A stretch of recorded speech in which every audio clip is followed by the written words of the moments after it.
Thinking about buying and selling a home this summer? Before you dive in, let me be honest. This is one of the trickiest moves you can make in real estate, but it's also one of the most common.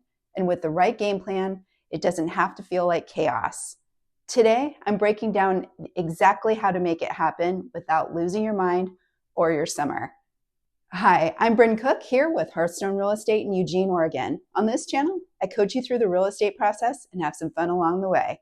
Today, we're talking about something that can feel completely overwhelming, buying and selling a home at the same time, especially in the summer when schedules are already full and the real estate market gets more active. So if you're thinking about making a move this summer but don't want to spiral into stress, stick around.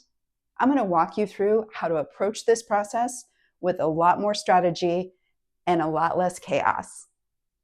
Let's start with the basics. Buying and selling at the same time can feel like trying to do a complicated dance with two different partners.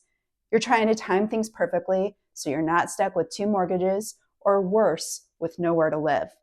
But with the right prep and a clear plan, it doesn't have to be a nightmare.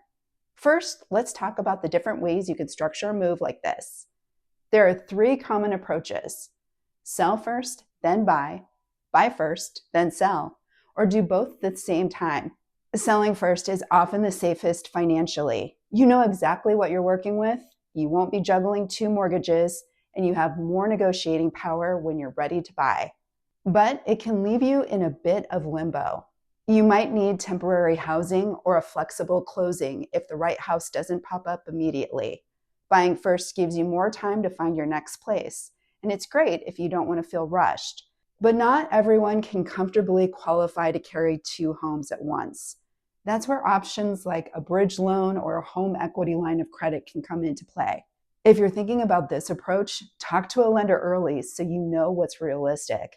And then there's the option most people try for, doing it both at the same time.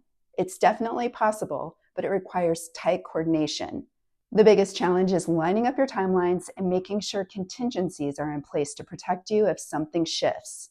Which brings me to the next point. Prepare your current home before you get too deep into the buying side.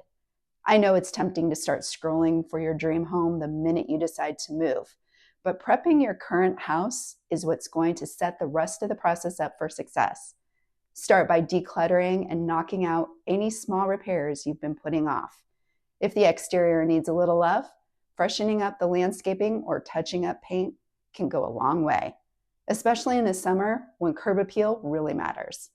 Depending on the condition of your home and your comfort level, a pre-listing inspection might also make sense. It can give you a heads up about issues a buyer might find and give you time to address them or price accordingly. Now, let's shift gears and talk about the market itself. Summer tends to be busier in Eugene, which can be a double-edged sword. There are usually more buyers and more listings, but that also means more competition and more pressure to move quickly. One thing I'm noticing this year is that buyers are being a little more cautious than they were during the height of the market. They're still out there and ready to buy, but they're pickier and they're paying attention to the details. That means your home needs to stand out online and in person. Professional photos, good staging, and realistic pricing are key. And on the flip side, when you're shopping for your next home, understanding that you may still run into competition for homes in popular neighborhoods. But in general, you'll probably have a little more room to negotiate than you would have a couple of summers ago. Next, let's talk about finances. If you haven't already, talk to a lender. Even if you're not quite ready to list or make an offer, understanding your financing options will make everything feel more grounded. Your lender can help you figure out if you need to sell before you buy, what kind of loan products you might qualify for, and how much equity you're likely to walk away with after your sale. They can also explain options like bridge loans, temporary buy-downs, or how a rent-back agreement might help give you breathing room if you're coordinating both transactions. Now, we need to talk about contingencies, because they're one of the most important tools when you're buying and selling at the same time. A sale contingency means your new home purchase is contingent on selling your current home. A purchase contingency means your current home sale depends on you finding a replacement property. Depending on market conditions, sellers might be more or less open to these, but don't be afraid to use them when they make sense. They're designed to protect you. and they can be negotiated thoughtfully so everyone stays on the same page. One of the best pieces of advice I can give: build in margin. So many people try to time their closings down to the hour, and while that can work, it's also really stressful. A little breathing room goes a long way. Try not to schedule your closings on the same day unless it's absolutely necessary. Avoid booking movers before everything is finalized, and if you can, give yourself a few days between closing and actually needing to be out or move in.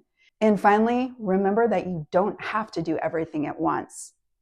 There's this pressure to sell, buy, move, and settle all in a matter of weeks.